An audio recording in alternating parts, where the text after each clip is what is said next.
po to all our viewers, audiences, especially sa ating mga social media pages such like For the Philippines, what I really want to say is just be kind. Ako kasi personally ay hindi po ako nasasaktan sa mga bashing.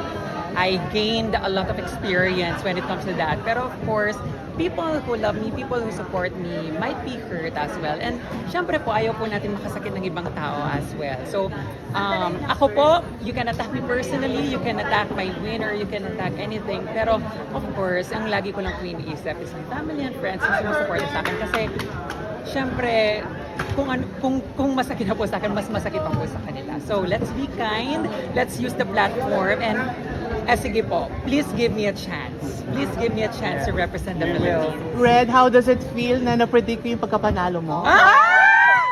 Kanina pagkagising ko po, lumarga, sabi ko, sobrang dalang ko lang pumasali sa Olympics and to be number one as well. By pageantology as well. Sabi ko, I cannot believe it. Now, overwhelmed po ako pagkagising ko. It was 3 a.m. It was 3 a.m. There are a lot of comments. Sabi ko, kailangan mo manalo. Hindi mo papayak. Charot na. Buti naman. Pero sabi ko po, thank you.